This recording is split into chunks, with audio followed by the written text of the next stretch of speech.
오늘은 성령의 열매, 그 중에 충성이라고 하는 열매를 살펴보려고 하는데, 원래 갈라디아서를 읽어야 되는데 계속 갈라디아서만 읽으니까 어떤 말 또 하는 거 아닌가 그렇게 의심받을까봐 구약 성경의 내용으로 똑같은 충성이라고 하는 단어와 잠언서에 나오는 충성이라는 것과 성령의 열매 9가지 중에 하나 충성이라고 하는 단어가 같은 의미로 쓰여졌습니다. 그래서 잠언서 25장 13절에 본문을 가지고 성령의 9가지 열매 중에 충성에 대해서 설명을 합니다. 제가 요즘 혼자서 살아보니까 부인에 대해서 얼마나 감사한지를 뼈저리게 느껴요. 그래서 옆에 부인이 있으면 그렇게 인사하십시오. 당신 없이 못 살아. 아무 여자나 보고 또 당신 없이 못 살아 하지 말고 젊은 사람들은 이렇게 인사를 하면 좋겠습니다. 당신의 모든 일은 하나님이 하셨습니다. 둘 중에 하나 인사하시길 바랍니다. 시작! 당신 없이 못 살아. 모든 일은 주님이 하셨습니다. 속으로 또 일어나고 있어요. 당신 없이 살고 있고 이런 미안해요. 당신 없이 진짜 못 살아요. 오늘 성경 말씀에 보면 이 본문의 말씀이 얼마나 문학적으로 아름답게 표현되어져 있는가를 다시 한번 이 말씀을 읽고 그리고 중동 지역의 그 더운 날씨를 상상하면 표현이 아름답다라는 것을 느낄 수가 있습니다. 충성된 사자는 그를 보낸 이에게 마치 추수하는 날의 얼음 맹수 같아서 능히 그 주인의 마음을 시원케 하느니라. 중동 지역은 아주 덥고 그리고 아주 건조한 날씨를 가지고 있습니다. 그런데 그 지역도 역시 추수 때가 되어지면 추수를 해야 됩니다. 우리 환경적으로 이해가 잘 안 되지만 한여름에 잔디를 깎아야 합니다. 그런데 땀을 팍 흘리면서 잔디를 깎고 있는데 아내가 땀을 팍 흘리는 남편에게 시원한 얼음 냉수를 한 사발 가지고 나와서 여보 이거 들고 하세요.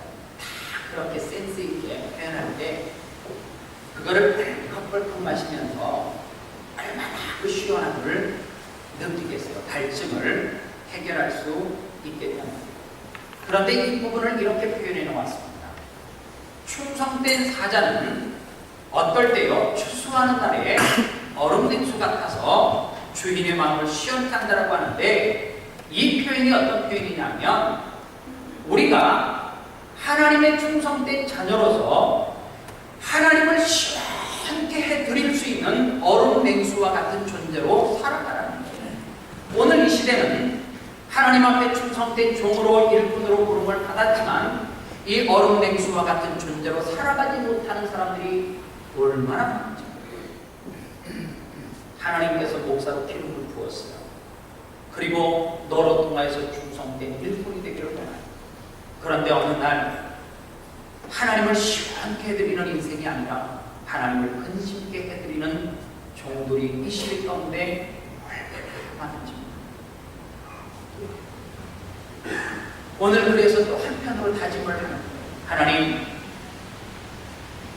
비록 작은 교회를 섬기고 있지만 이 작은 섬김으로 통하여서 하나님을 시원케 해드리는 추수날에 빙수와 같은 팥빙수와 같은 존재가 좀 되게 해 주시옵소서. 기도하게 되어집니다. 오늘 여기 충성이라고 하는 열매는 원어로 보면 헬라어로 피스티스 이렇게 씁니다. 이 피스티스라고 하는 단어는 신실함 이런 뜻을 가지고 있습니다. 그런데 계속해서 설명을 해내려 가겠지만 이 피스티스라고 하는 것은 신실함만 표현하는 것이 아니라 다른 여러 가지로도 해석이 되어져요. 오늘 이 부분을 충성이라고 하는 이 단어를 가지고 원어 헬라어 피스티스, 하나님께서 이 피스티스를 통하여서 우리에게 무엇을 원하시고 어떤 의미가 포함되어져 있고 이 부분을 우리가 좀 생각해 보려고 합니다. 제가 가만히 보니까 이 성령을 사모하고 성령 충만한 사람은 한 사람도 예외 없이 자기 삶 속에서 성실하고 자기 삶 속에서 최선을 다하는 신실한 사람, 그리고 하나님은 그런 사람을 기뻐하신다는 거예요. 하나님은 우리 각자의 인생을 보실 때에 얼마나 성공했느냐 실패했느냐 이 잣대로 성공하는 사람은 사랑의 대상이고 실패한 사람은 버리는 대상이 아니라는 거예요. 그렇게 보면 예수님의 12제자 가운데 베드로는 주님 앞에 부름을 받기 전에 밤이 맑도록 배를 들고 파도로 나가서 고기를 잡아요. 그런데 성경에 보니까 한 마리도 잡지 못했다라고 성경은 그렇게 얘기해요. 지금의 우리의 관점으로 보면 그는 성공한 인생입니까? 실패한 인생입니까? 실패했죠. 왜요? 어부가 물고기를 한 마리도 못 잡으면 실패한 인생 아닙니까? 그런데 성경을 자세히 보면 베드로는 한 마리도 잡지 못했는데 밤이 맑도록 어떻게 했다고요? 그 자리에서 뭐 하고 있었어요? 그물질을 하고 있었다는 거예요. 하나님은 베드로의 무엇을 보고요? 신실하신 모습, 베드로의 성실함, 거기에 주목을 하고 하나님께서는 그를 제자로 포함했다. 오늘 우리는 베드로가 어마어마하게 성공을 해서 그 당시에 그 지역에서 가장 뛰어난 사람이기 때문에 하나님께서는 그를 제자로 뽑을 것이 아니라는 사실입니다. 그래서 우리가 이 세상에서 어마어마하게 다른 사람들이 주목할 정도로 성공하는 것, 그리고 목회자는 다른 사람이 부러워할 정도로 큰 교회를 섬기는 것, 어떻게 보면 부질없는 짓일 수도 있다. 왜냐하면 하나님의 관점에서 보면 네가 얼마나 큰 교회를 섬기고 있는가, 네가 얼마나 사람들에게 추앙을 받을 정도로 인생 가운데 성공한 가도를 걷고 있는가, 그것이 중요한 것이 아니라 하나님께서 비록 나에게 작은 것을 맡겼다 할지라도 그 일 가운데 맡겨진 일에 최선을 다하는 신실한 사람, 이 사람을 하나님께서는 뭐 하신다고요? 기뻐하시고 그 사람을 들어서 하나님께서 쓰신다라고 하는 사실입니다. 그래서 여러분들 세상에서 가지고 있는 그 평가의 기준으로 보면 행복과 불행이 명확하게 보게 됩니다. 그러나 하나님의 기준에서 보면 성공한 사람도 실패한 사람도 그 일 가운데 최선을 다한 사람이면 뭐 할 수 있다고요? 하나님이 주시는 그 행복을 누릴 수 있다라고 하는 사실입니다. 그런 의미에서 충성이라고 하는 단어, 피스티스, 이것이 우리들에게 주는 교훈이 무엇인가? 첫 번째로는 우리가 기억해야 될 것은 충성. 이 충성이라고 하는 단어 가운데 어떤 의미가 포함되어 있냐면, 진정한 충성은 마음으로 승복하는 사람의 중심 태도, 마음으로 승복하는 그러한 태도, 이게 충성입니다. 한국 사람은 기질 자체가 다혈질인 사람이 많아요. 그러다 보니까 충성을 하기는 해. 그런데 마음으로 승복하지 못하지만 하라니까 내가 한다, 돌아서면서 용서하죠. 그렇지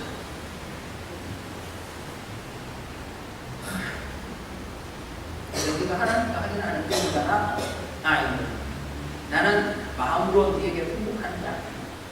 직장 상사에게 그러잖아요. 그 앞에서는 굽신굽신해요. 왜요? 잘릴까 봐. 그런데 어떻게 해요? 퇴근을 하고 돌아서서 같은 이 직책을 가지고 있는 사람이, 아니면 아랫 사람들을 데리고 가서 그 부장님 있잖아요. 인간이냐고 말이야.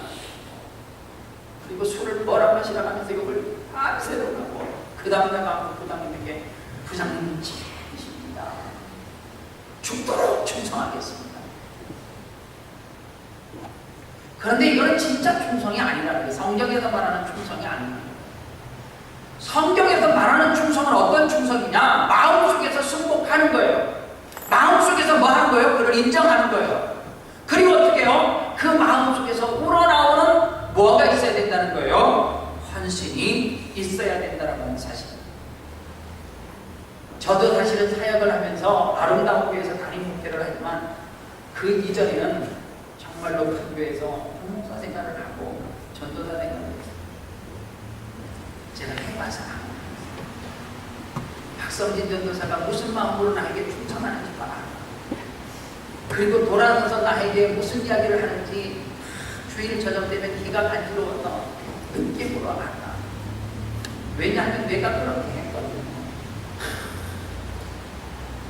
이야, 진짜 목사님 신나다. 어떻게 저런 분에게 저런 큰 교회를 허락하실지. 차라리 나를 주지.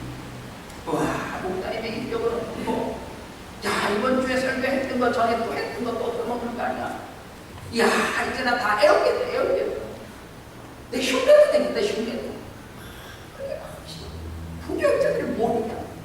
왜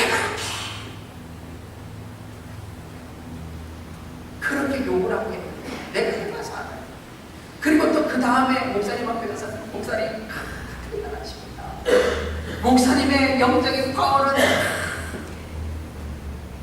세계적입니다. 마음으로는 순복이 안 되는데 공항에 나가서 목사님 모십니다. 목사님 잘 다녀오십시오.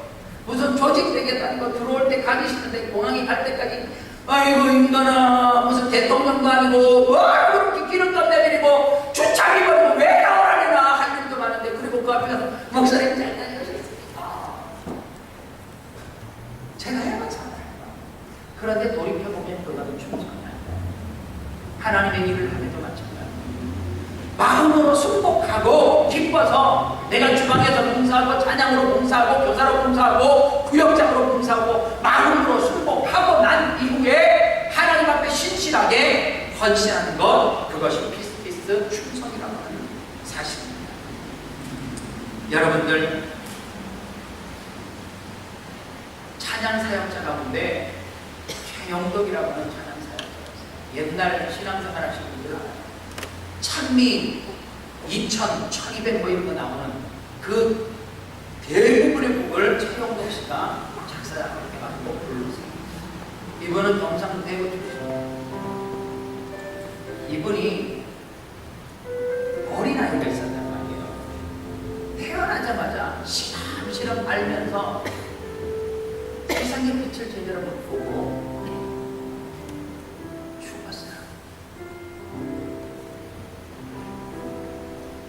여러분들 부모보다 자식이 먼저 세상을 떠나는 거 보이잖아요. 근데 핏덩이와 같은 어린아이가 이번은 결혼할 때 되게 힘들게 결혼했어요. 제가 대구에서 사역할 때 찬양 사역을 할 때 이분하고 아주 가까운 관계였어요. 그래서 막 결혼식에 가서 축하도 해주고 노래도 부르고 그랬던 사람인데 힘들게 아이를 얻었는데 세상을 떠나고 그리고 난 다음에 이분이 작사, 작곡해서 불렀던 노래가 뭔지 아십니까? 제가 좀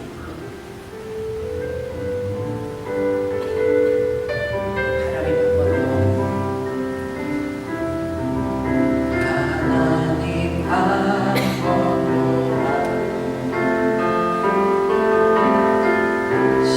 실망시킨 적 없으시고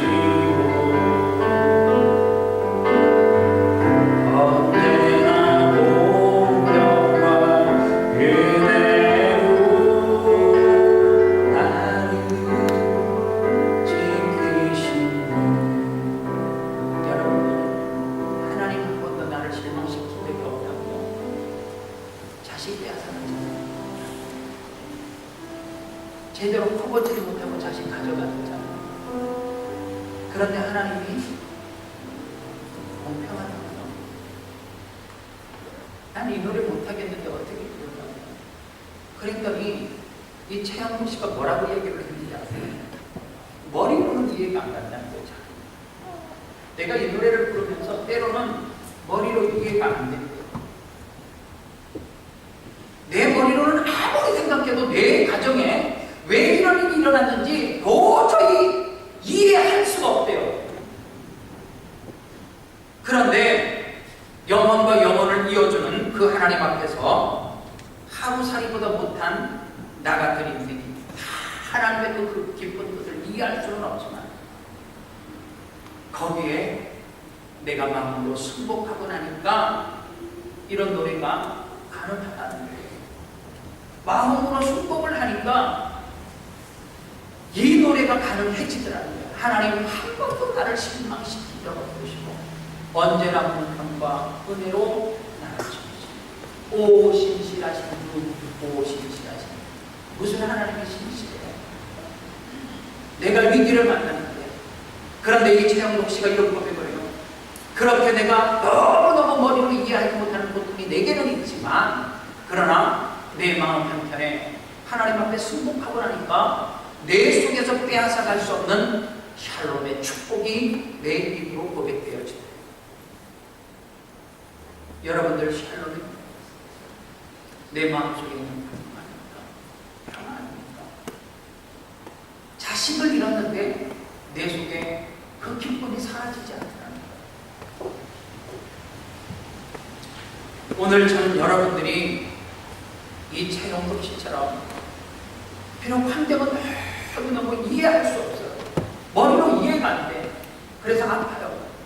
그런데 내 마음 한켠에 알 수 없는 뭐가 있어요? 샬롬의 축복, 샬롬의 쉐리. 그래서 자꾸만 나도 모르게 이러한 고백이 터져나갈 수밖에 없어요. 그거 누가 주시는 거예요? 내 마음이 하나님 앞에 어떻게 되어질 때 순복되어질 때 그분을 인정할 때 그럴 때 내 마음속에서 터져나오는 기쁨이라고 하는 사실. 두 번째로 여기에서 말하는 충성 피스티스는 지속적으로 충성하는 삶의 모습을 의미합니다. 제가 늘 쓰는 표현 가운데 그거예요. 청소년들과 청년들에게 쓰는 표현이 만들어집니다.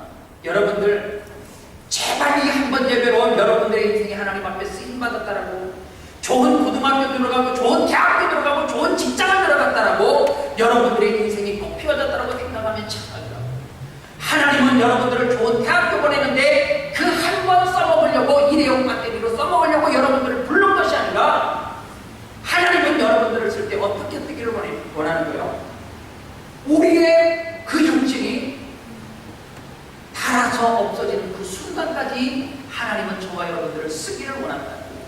그래서 여러분들 다른 설명이 필요 없어요. 아무리 좋은 핸드폰도 배터리가 충전이 다 된 상태에서 배터리가 일회용이고 교환이 되지 않고 충전이 안 된다고 하면 아무리 좋은 핸드폰을 가지고 있으면 뭐예요? 하루밖에 못 쓰는 거예요. 하나님은 우리를 단 한 번 쓰시기 위해서 저와 여러분들을 부른 것이 아니에요. 하나님은 저와 여러분들을 왜 불렀어요? 태어나는 순간서부터 죽는 그 순간까지 하나님께서는 계속해서 충전용 배터리고. 그래서 여러분들 한국의 TV 선전 가운데 배터리 2개가 나와가지고 하나는 뭐 100몇십 뭐 이렇게 하다가 또 옆에 거는 걔는 그래서 죽어도 이거를 100만 스물 하나 100만 스물 100만 스물 계속 거기에서 끝나요. 그 다음날 다시 충전하면 또 100만 스물 하나 100만 스물 계속. 하나님은 죽는 그 순간까지 우리를 또다시 주님과 어떻게 하고요? 연결해서. 그래서 충성이라고 하는 것은 일시적으로 일회용으로 충성하는 것이 아니에요. 지속적으로 하나님 앞에 충성하는 것이다. 그래서 여러분들 마태복음 25장에 보면 달란트 비유가 나옵니다. 25장 14절에 보니까 또 어떤 사람이 타국에 갈 때 종들을 불러 자기 소유를 맡김과 같으니. 그리고 그 다음에 19절에서 중요한 포인트가 나오는데요. 오랜 후에 그 종들이 주인에게 돌아와 그들과 결산을. 주인이 오랜 후에 돌아와서 금방 우리에게 무엇을 맡기고 뭐 남겼네 이게 아니라 오랜 시간이 지난 다음에 돌아와서 결산을 한다는 거예요. 이 말이 무슨 의미냐면 하나님께서는 우리에게 달란트 재능을 주시고 난 다음에 야, 너 남겼었는다. 급하게 묻지 않아요. 하나님은 우리의 인생을 결산할 때쯤 되어져서 오랜 시간이 지나고 나와서 그리고 그때에 하나님은 결산을 한다라고 하는 사실입니다. 이것이 뭐예요? 지속적인 거예요. 어느 한순간에 충성하고. 그래서 예수 믿는 사람들은 적어도 그의 아름다운 교회에서 신앙생활하는 사람들은 매일 과거의 거를 울거먹는 성도가 되면 안 돼요. 아, 목사님, 과거에 제가 선교부장을 했고, 과거의 성가대를, 찬양대를 몇 년 했고, 저한테 그런 얘기 하지 마세요. 싫어하는 부류 중에 한 사람, 제가 싫어하는 부류가 있어요. 신방 갔을 때 미숫가루 닦는 사람. 그런데 미숫가루를 덜 저어가지고 덩어리가 남아있는데 한 번에 쭉 들이키라는 사람. 내가 그거 먹고 죽을 뻔했거든.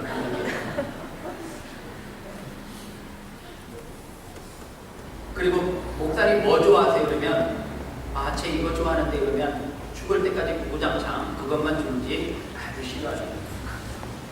항상 지혜로운 사람은 아, 앞집에서 그거를 충분히 드셨을 수도 있겠다. 그래서 나는 새로운 것을 개발해서 대접을 해야 되겠다. 뭐 이런 지혜로운 이 현숙한 여인들이 여러분들 생각해보세요. 내가 싫어하는 거는 한약이 그렇잖아요. 내가 싫어해. 그러니까 요거 어떻게 먹어치우자는 생각이세요? 완샷으로 그냥 해결하자 해가지고 미숫가루를 내가 정말 싫어하거든.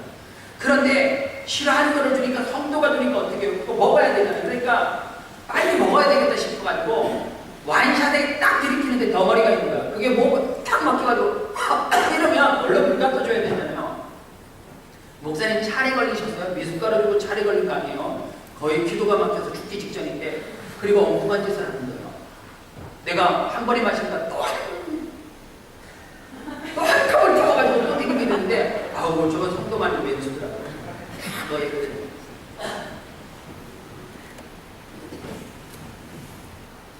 충성, 피스. 하나님은 지속적으로 우리에게 무엇을 하기를 원해요? 헌신하기를 원하는데 여러분들 구약 성경 열왕기 상하를 보면 엘리야와 엘리사에 대한 이야기가 전부다예요. 그런데 엘리야는 스승이고 엘리사가 이 스승을 따라다니는 후임자, 죄자. 그런데 어느 날 엘리사가 엘리야를 쫓아다니면서 뭐라고 성경에서 고백하느냐면 예수를 믿은 지 3년 되면 다른 거는 다 몰라도 이 구절을 알아. 당신의 영감이 내게 갑자기나 임하게 하여 주시옵소서. 그래도 2배의 영감이 임하게 도와달라고 그건 줄 알았죠. 그때까지도 저도 그렇게 알았어요. 그렇게 설교해요. 아니더라고요. 여기서 갑절이라고 하는 이 영감은 2배로 달라는 것이 아니라 엘리야 당신에게 있는 그 영적인 흐름, 영적인 줄기, 영적인 놀라운 파워 이것이 내게 2배로 딱 올라오는 것이 아니라 그 영적인 줄기가 다른 곳으로 새나가지 않냐고 오직 누구에게요? 내게로 그 영적인 물고가 흘러오기를 원합니다. 그 표현이에요. 그런데 어느 날 엘리야가 보니까 엘리사가 훈련을 잘 받아가지고 이제 마스터 됐어. 그래서 어떻게 해요? 제자에게 이렇게 말하는 거예요. 이제 하산하거라. 이제 너는 여기 머물러도 된다. 네 혼자 스스로 자립해라. 그런데 성경에 보니까 열왕기하 2장 1절로 2절에도 보니까 그 다음에 4절에도 보니까 똑같은 내용이 성경에서 왜 그렇게 똑같은 문장으로 지명만 바꾸고 반복해서 표현하는지 모르겠어요. 세 곳이나 그래요. 열왕기하 2장 1절로 2절 말씀이 여호와께서 겨울이 바람으로 엘리야를 하늘로 올리고자 하실 때에 엘리야가 엘리사와 더불어 길갈에서 나가거든. 엘리야가 엘리사에게 이르되 청컨대 너는 여기 머물라. 여호와께서 나를 베들로 보내시느니라 하니 엘리사가 이르되 여호와께서 살아계심과 당신의 영혼이 살아있음을 두고 맹세하노니 내가 당신을 떠나지 아니하겠나이다 하는지라. 이에 2 사람이 베들로 함께 가니 그리고 또 성경의 4절 말씀에 엘리야가 그에게 이르되 엘리야야 청하건대 너는 여기 머물라. 여호와께서 너를 여리고로 보내시느니라. 엘리사가 이르되 여호와께서 살아계신가 당신의 영혼에 살아있음을 두고 맹세하노니 내가 당신을 떠나지 아니하겠나이다 하니라. 그들이 여리고로 함께 가니 6절에도 엘리야가 또 엘리사에게 이르되 청하건대 너는 여기 머물라. 여호와께서 나를 요단으로 보내시느니라 하시니 이에 이르되 여호와께서 살아계신가 당신의 영혼이 살아있음을 두고 맹세하노니 당신을 떠나지 아니하겠나이다 하는지라. 이에 2 사람이 함께 가니 여러분들 보세요. 지명만 바뀌고 너 여기 머물러라. 됐다. 훈련 끝났다. 아니요. 또 따라가. 너 여기 이제 머물러 됐어. 아니요, 또 따라가. 여러분들 잘 보세요. 왜 이렇게 엘리사는 아주 좋다 다녔느냐? 이유는 딱 하나요. 여기서 나오는 엘리야는 누구로 표현해요? 하나님으로. 엘리사는 누구로? 오리로. 여러분들 지속적으로 충성한다라고 하는 것이 뭐냐면, 사람들은 그래요. 은혜 받으면 이제 됐다, 하산하는 거예요. 나 이제 교회 안 나가도 된다는 거예요. 성경을 알았다는 거예요. 그래서 나 이제 집에서 신앙생활 하겠대. 나 이제 독학하겠대. 그리고 하나님과 떨어져요. 그런데 여러분들 성경에 보세요. 훈련 마스터를 다 하고 나서 떠나가라 그러는데 엘리사는 끝까지 엘리야를 부여잡고 쫓아가요. 여러분들 이게 뭔 줄 아세요? 영적인 경성. 엘리야가 길갈로 가니까 길갈, 베델로 가니까 베델, 베델에서 여리고로 가니까 여리고, 여리고에서 요단으로 가니까 계속 쫓아가요. 우리는 뭐 하나님 앞에 충성하되 지속적으로 하나님과 뭐 하지 않으면, 교통하지 않으면, 하나님과 교신을 주고받지 않고 헌신하면 반드시 그 헌신은 변질될 수 있음을 알아야 합니다. 그래서 하나님 앞에 지속적인 충성이 중요해요. 제가 그러면서 이번 한 주간 동안 회개를 많이 했어요. 왜 회개를 했냐?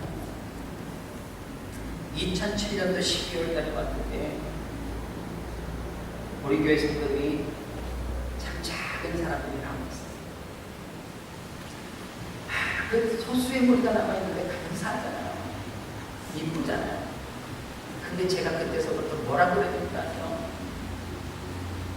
저를 기다리고 희망이 부풀어서 남아있는 성도들에게 세워주지를 못하면서 제가 폭언을 매일 쌓았어요. 그리고 자꾸만 기득권을 포기하는 거죠. 당신들이 앞장서서 앞에서 내가 여기 있다 그러는 순간 교회는 망한다고. 교회가 무너지는 이유는 기득권자들이, 터줏대감들이 털을 잡고 이거는 내가 해야 되고 저거 해야 되고, 그러니까 다 내려놓으라고 끊임없이 제가 박해와 핍박을 했거든요. 그럼에도 불구하고 그 박해와 핍박을 받으면서도 제가 아름다운 교회 성도들을 쭉 돌아보니까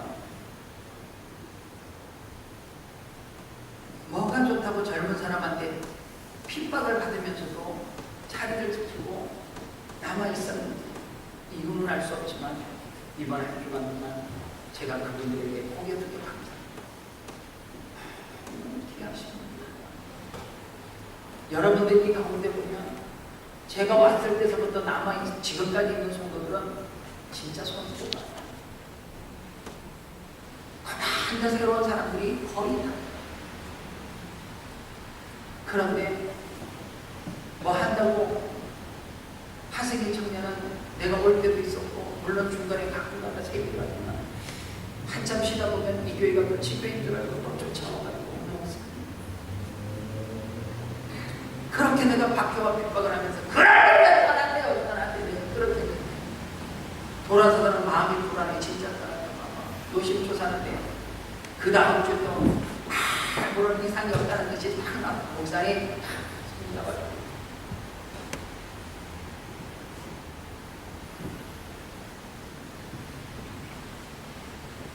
한 주가 듣고 나니까 그분들이 감사하고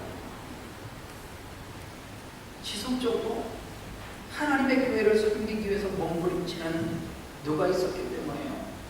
헌신자들이 있었기 때문에 오늘 교회가 이렇게 성장하고 설 수 있다는 거, 제가 영광 받을 것이 아니라 제가 올 때서부터 자리 지켜주신 여러분들이 다 영광 받으셔야 돼요. 그러나 또 기득권을 포기해야 돼요. 그럼에도 불구하고 또 다시 포기해야 돼요. 왜요?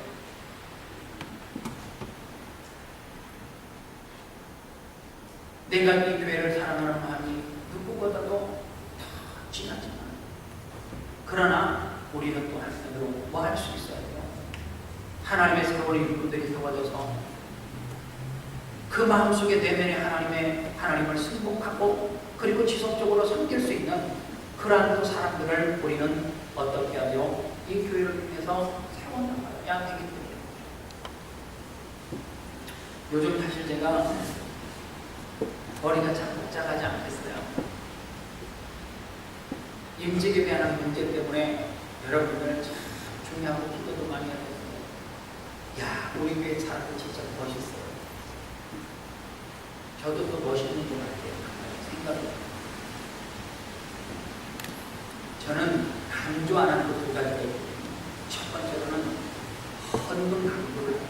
그래서 이 기도, 이 오래 신앙생활한 중직자들이 저에게 늘 부르면 목사님 제발 저쪽에 헌금 좀 해주라.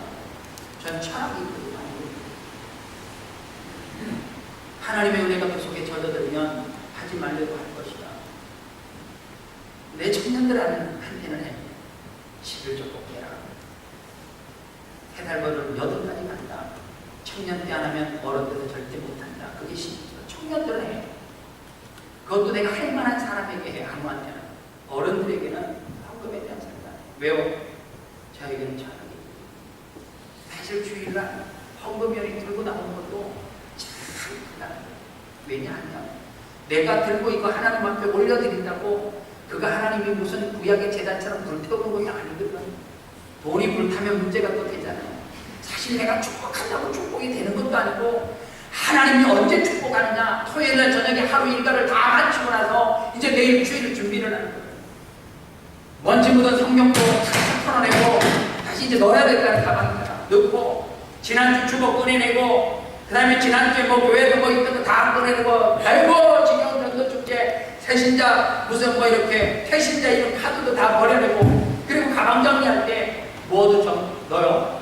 하나님 이번 한 주간 동안도 하나님이 지키셔서 참 감사합니다. 그리고 11조를 넣고 하나님 건강 주셔서 감사하고 정성스럽게 넣는 순간 하나님은 이미 축복하셔요. 저는 그 순간 축복한다는 생각입니다. 목사가 그리고 한국의 어떤 교회 가면 일단은 나는 이해가 안 가. 근데 그 시간이 나에게는 참 행복한 시간이었어요. 왜? 나로 하여금 깊은 잠을 자게 해요. 어떤 교회 가니까 헌금을 목사님이 다 봉투를 주트려 갖고 감사합니다 이름을 다 불러. 감사헌금 이름을 부르는데 또 기도 제목도 있어. 기도 제목을 부르면 읽어주는데 어떤 사람은 목사님이 읽어주니까 길게 떠. 근데 그거를 흐렸어, 빨렸어. 그러니까 잘 안 보이는 거예요. 이게 뭘 써? 기도하다가 이게 뭘 써? 어떤 분은 자기의 유식금을 드러내려고 한문으로 써. 근데 목사님이 한문을 대초해봤어. 그랬더니 읽다가 멈춰지는 거예요. 이게 뭐 같은데. 그래서 대충 조옥으로 은혜, 충성 이런 걸 표현했는데 드린 사람은 목사가 한문으로 시였네. 11조 다 부르고 이렇게도 부르네요. 무명으로 그 왜 불러요? 그러니까 기도 시간이 10분 15분 되는 거야. 이야 잠자기 너무너무 좋은 환경이야.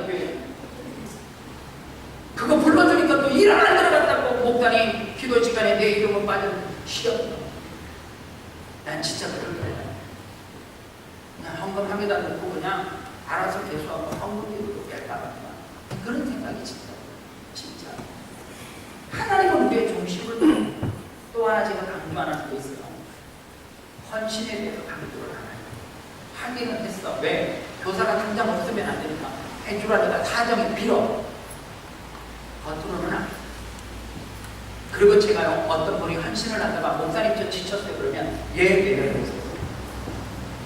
지쳤다라고 저에게 공식적으로 표현하면 그래요 지세요. 그리고 다시금 회복하고 난 다음에 다시는 왠줄 알아요? 충성이 이빨을 끄덕끄덕 깔면서 아무리 충성해도 그게 무슨 복이 없어요. 하나님이 주시는 그 축복 기쁨을 맛보지 못하기 때문에 그렇다는 거예요. 목사님 저 구역 좀 못하겠는데요. 아, 예 알겠습니다. 전 무조건 승복해요. 다음에 다시 예, 충전하시고 다음에 꼭 해주세요. 여러분들 모르겠어요. 제가 하는 방법이 옳은지 뭔지는 모르겠어요. 그러나 이 피스티스라고 하는 충성의 단어를 정확하게 이해를 하면 이해할 수 있어요. 또 하나 피스티스 충성이라고 하는 단어는 무슨 의미를 가지고 있냐면 하나님의 신실하심을 먼저 상기해야 된다. 제가 이 피스티스의 원뜻이 신실함이라고 이야기를 했잖아요. 그런데 이 하나님의 신실함, 이것을 가르칠 때 어떤 신실함이냐면, 원래 하나님은 신실하신 분이에요. 하나님께서 그 신실하신 하나님인데, 먼저 신실하신 그 하나님께서 우리들에게 선행해 주시는 뭐가 있다는 거예요? 신실한 은혜가 있다는 거예요. 그래서 여러분들, 내가 하나님의 그 신실하신 그 하나님의 은혜를 경험하지 못하고 충성하면 반드시 시험을, 하나님의 은혜를 체험하지 못하고 하나님 앞에 충성하면 지쳐요. 그래서 반드시 내려놓게 되어 있어요.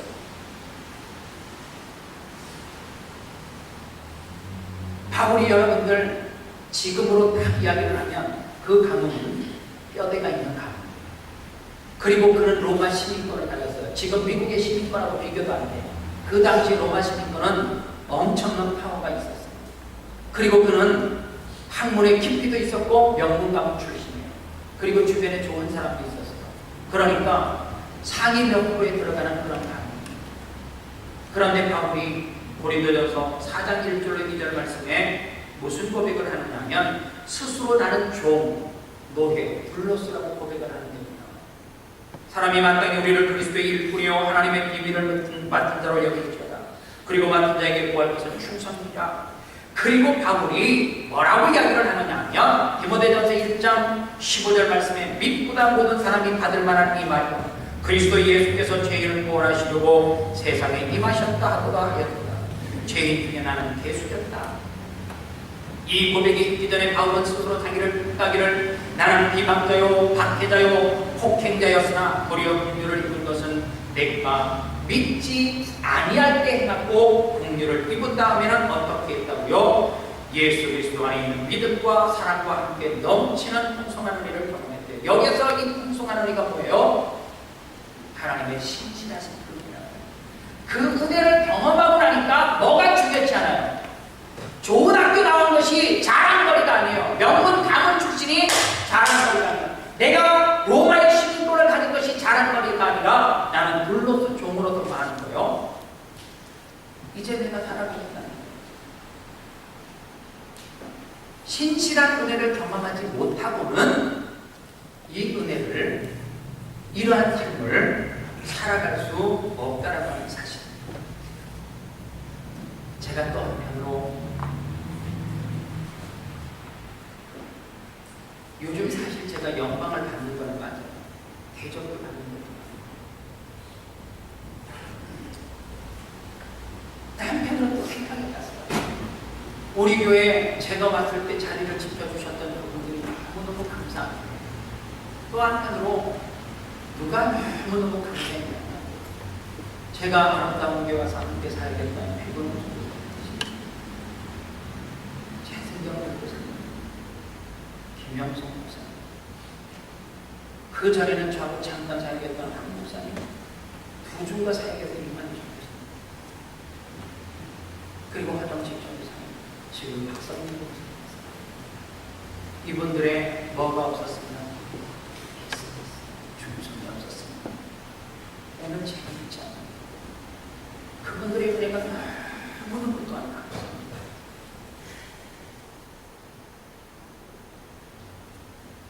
하나님 앞에 신실하게 충성을 했던 그분들이 있었기 때문에 영광을 제가 홀로 받는 것 같아요. 너무 감사합니다. 오늘 저는 우리 아름다운 교회 성도들이 어떤 물줄기가 흘러내는 것 같으면 좋겠냐. 바울이 고백하기를 너무너무 좋은 환경에서 살아갈 수 있었지만, 바울은 종으로서 신분을 그렇게 하나님 앞에 고백하면서 나는 개수 중에 죄인 중에 죄인이었다고 고백을 하는 다음에 바울이 예루살렘으로 올라가는 환경이 사도행전 20장 21절입니다. 예루살렘으로 올라가는 이유가 뭔지 아십니까? 이유는 다 죽으러 가는 거예요. 왜 죽어요? 예수를 믿고 예수를 전도하는 이유 때문에 죽습니다. 내가 가지고 있는 건 포기하고 올라가는 게 아니라 죽으러 가는 거예요. 그런데 바울이 뭐라고 고백해요? 불아이들이 나는 성령에 매여 예루살렘으로 가는데 거기서 무슨 일을 당하든지 알지 못하노라. 성령에 매여 성령이 나를 사로잡아서 그곳으로 가면 죽음을 당하는 것을 알고 있음에도 나는 어떻게 한다는 거요? 성령에 매여서 올라간다는 거예요. 여러분, 초대교회에 홀리감이라고 하는 사람, 제가 이 이야기만 짧게 말씀드리죠. 초대교회 교부였는데 이 홀리감은 예수를 열심히 믿고 전했다는 이유로 화형을 당하는 거죠. 그런데 화형을 당하는데 그 악한 무리들이 이렇게 얘기해요. 내가 당신에게 한 번 기회를 주겠다. 한 번 기회를 주겠는데 하나님을, 예수님을 저주하면 살려줄 거라고. 아니 네 입으로 예수를 부인만 하면 살려주겠다라고 얘기해요. 그때 폴리감이 사형의 현장에서 이런 고백을 합니다. 지난 80년간 그리스도는 한 번도 나를 부인한 적이 없었는데 내가 어떻게 그분을 부인할 수 있단 말이야. 내 몸에 잠깐만의 고통을 줄 이 불로 나를 겁주려고 하지 말고 하나님을 대적하는 자들에게 예비된 영원한 지옥의 불을 두려워하시기를 바랍니다. 이 한마디를 남기고 홀리감은 화형장에서 생각하고 있습니다. 우리나라 기독교 역사를 보면 신사참배가 먹으면 되냐는 많은 목사님들이, 대부분의 목사님들이 총회를 마치자마자 그 신사참배를 하기 위해서 그곳을 모여서 전합니다. 일부 목사님들은 그건 우상에게 절하는 것이고 하나님의 말씀이 유괴된다고 그것을 거절하여서 그 이후에 얼마나 많은 핍박을 합니다. 여러분들이 잘 아는 주기철 목사님, 6.25 때 공산당이 내려와서 목사도 도망가고 성도들도 많이 도망갔는데 한 장로님이 어떻게 하나님의 교회를 떠날 수가 있냐. 몇몇 사람들과 함께 그 성전 문을 걸어 잠그고 막 기도하고 있어요. 전쟁을 멈춰달라고, 이 교회를 지켜달라고 기도하고, 내 집이 폭격맞아 무너질지라도 하나님의 집은, 하나님의 교회는 무너지지 않게 해달라고 기도를 하는데 공산당이 기도를 하셔서 안에 들어와서 총소리를 들으면서 하는 거예요.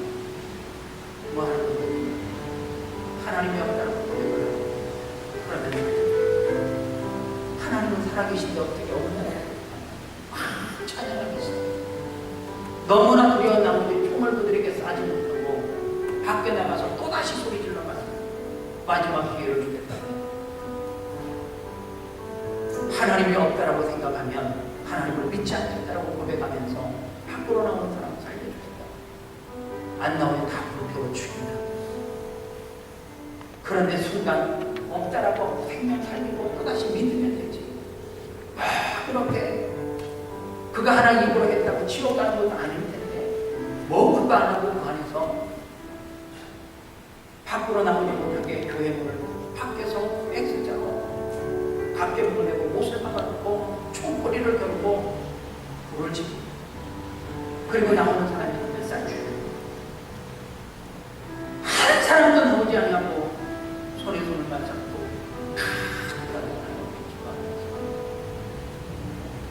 순교를 지켰던 순교자들이 있다.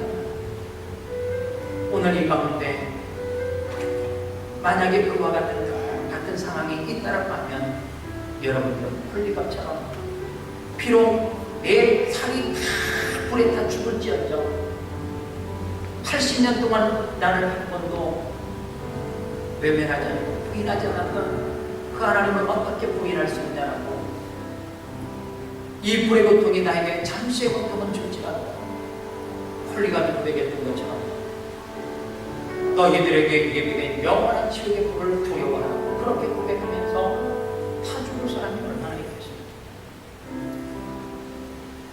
주기철 목사님처럼 불을 지펴놓고 자갈을 빨아놓고 심사참배하지 않았다고 그 새빨갛게 달려지고 오리로 맨발로 걸어가고 그래도 견디니까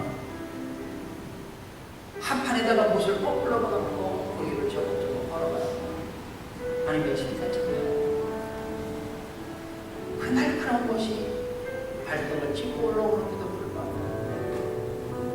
그때 불렀던 찬양이 소중하다 불구하고 영웅받게 왜 그렇게 죽어? 일곱 나타나 마음속에 충성 피스티스 내 내면에 주님을 승복하니까 인정하니까 그래서 나오는 충성 순간 이 길을 모면했다가 벗어났다가 다시 믿는 것이 아니라 늘 언제나 지속적으로 그리고 그 하나님의 신실하신 은혜를 체험하고 나니까 어떻게요? 내게 주시는 평강, 내게 주시는 살림의 축복이 있습니다. 욕심은 또 고통스러워 끝까지 하나님을 부인하지 않고 화염장에서 쓸쓸하게 살아갔다는 권리감이다. 오늘 믿음의 선배들이 있었기 때문에 오늘 교회는 있고 우리가 있는 거예요. 오늘 제가 예배를 이 말씀을 준비하면서 정말 오래된 찬양이에요. 아시는 분이 있을지도 모르겠어요. 최영덕 씨가 지은 노래입니다. 이 노래를 짓기 만들기 몇 달 전에 함께 사역을 했던 대구의 CCC 대학선교회 대구지구 학생회 대표로 있었던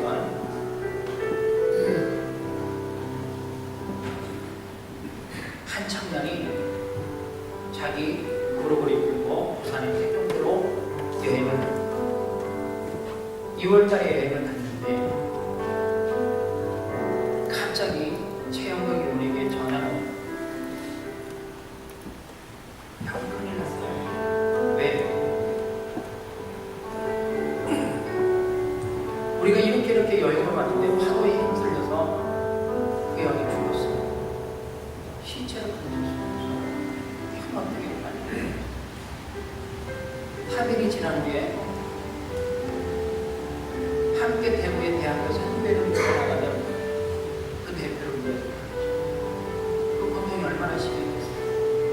그리고 몇 달이 지나고 난 다음에 대구와 포항 그리고 경주를 오가면서 대학생 선교를 부르짖던 한 간사가 30대 중반에 몇 간사가 있었어요. 오고 가면서 사역을 감당하다가 가로로 쓰러졌는데 그 목숨을 잃었어요. 너무너무 최영덕 이분에게 너무너무 고통이었어요. 그러면서 이분이 찬양으로 복을 표현하는 거예요. 그 찬양이 여러분들 우리 이 땅에 몸으로 태어나 무슨 일 하다가 무엇을 하느냐 우리의 인생을 누가 대신 살아주나 너와 내가 남남으로 주 앞에 설 때에 우리 모습으로 주님께 드립니다. 혹시 이 찬양 하시는 분 있으면 같이 부르시고요. 모르시면 가사를 깊이 의미하면서 함께 듣고 찬양하면 좋겠습니다. 우리 이 땅에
나는 젊기 때문에 내 인생이 끝나려면 멀었다. 나는 아직 한참이다. 하나님이 우리를 언제 데려오죠? 어느 순간에 우리를 오라고 그러죠? 우리가 이 땅에서 천만년 살 것이며 계산해보세요. 성경에서 말하는 인생은 강건하면 70, 80. 지금 이 땅의 평균 수명이 조금 길어졌다고 그래요. 80이 넘어서 사람은 얼마나 살겠어요. 그리고 한번 내 인생에 살아왔던 시간을 한번 계산해보세요. 남은 생애가 평균적으로 얼마나 남아있는지, 하나님 앞에 내가 무슨 충성을 하고 내가 하나님 앞에 무엇을 남기고 있는지를 한번 돌아보시겠다. 오늘 여러분들 집으로 다 내려놓고 구원의 감격이 식어가지고 우리는 하나님 앞에 충성하지 못해. 행위적으로는 충성할지 모르나 내 속에서 그 하나님 승복하지 못해. 그 신실하신 은혜를 경험하지 못해. 그래도 기분 내키면 충성하고, 그렇지 않으면 우리는 또 한참 나랑 못스러움으로 빠져요. 그리고 우리는 시험 들었다라고 그렇게 표현해요. 그것은 시험이 아니에요. 그것은 환난이 아니에요. 환난은 어떤 분이 마십니까? 홀리감처럼, 주기철 목사님처럼 줄을 매고 십자가 지다가 줄을 매고 생명 걸다가, 그러다가 하나님의 모습이 20대든지 30대든지 50대든지 하나님 앞에 달 수 있는 것, 그게 뭐예요? 충성. 오늘 하나님 앞에 충성하고 있는지 한번 깊이 돌아보시길 바랍니다. 내 사랑하는 남편이 내일 세상을 떠날지, 내 아내가 먼저 떠날지, 그게 10년 후지 20년 후지 우리의 인생은 알 길이 없어요. 우리 다 인생 가운데 죽음의 길을 한두 번씩 넘겼던 경험들도 있으시는 게 있잖아요. 하나님이 내 생명 가져가시면, 내 손 끊으시면 그때 하나님 앞에 생각해요. 뭐라고? 많은 시간이 지난 이 일 후에 하나님께서 우리를 불렀을 때 너무 못 남겼냐라고 물으시고, 오늘 이 시간 하나님 앞에 신실한 고백을 했으면 좋겠습니다.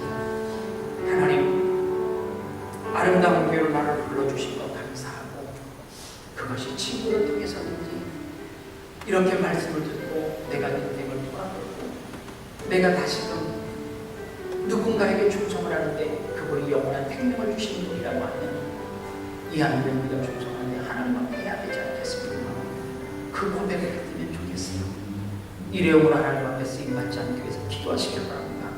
한 2분만 우리의 지난 시간들을 돌아보고 하나님 앞에, 때로는 회개, 하나님 앞에 결심 다짐을 하는 시간이 됐으면 좋겠습니다. 다 같이 기도합니다. 하나님 감사합니다. 신실하신 그 하나님,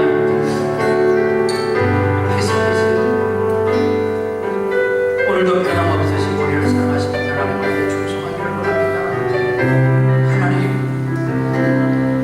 나를 살려주시고 나에게 영원한 소망을 주시옵소서. 그러나 내가 그 은혜를 깨닫지 못하고 오늘도 여전히 나는 하나님의 땅에서 방황하고 나는 이 땅에서 누리되고 살아가고 있습니다. 하나님, 그 신실하신 하나님의 은혜를, 그 신실하신 하나님의 축복을 하나님 내게 보내게 하였습니다. 이대로 내가 하나님 앞에 충성하되 하나님 억지로는 충성이 아니라 마지막 대사는 충성이 아니라 내 레벨에 하나님을 인정하고 수고하고 싶고 지속적으로 하나님의 신실하신 그 은혜를 경험하며 하나님 앞에 죽도록 충성할 수 있는 믿음의 성도들이 다 되게 도와주시옵소서. 예수님의 이름으로 기도합니다. 하나님 감사합니다. 나도 불리감처럼, 나도 주기철 목사님처럼 주를 위해서 희생하는, 주를 위해서 순교하는 그 피스트에서 충성을 우리들에게 허락하시고, 환경 따라 충성하는 것이 아니라 환경을 뛰어넘어 하나님이 내 속에 자정하심으로 말미암아 내가 그분을 인정하고, 그래서 그분의 신실하신 그 은혜를 삶 가운데 체험하는, 지속적으로 하나님 앞에 충성하는 우리 모든 성도들에게 도와주옵소서. 예수님의 이름으로 축복하게 기도합니다. 아멘. 이 시간 하나님 앞에 예배드립니다.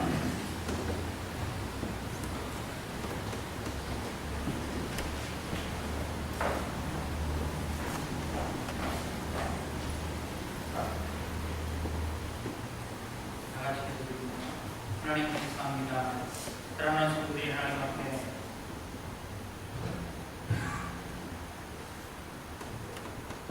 예배에 나오기 전에 미리 준비하여 정성스럽게 예배를 준비하여 마음을 담아서 하나님 앞에 올려드립니다.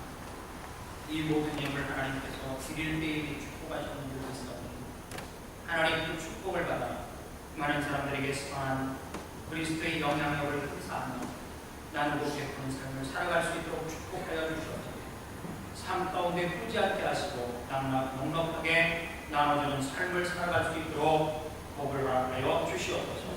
예수님의 이름으로 축복하며 기도합니다. 아멘.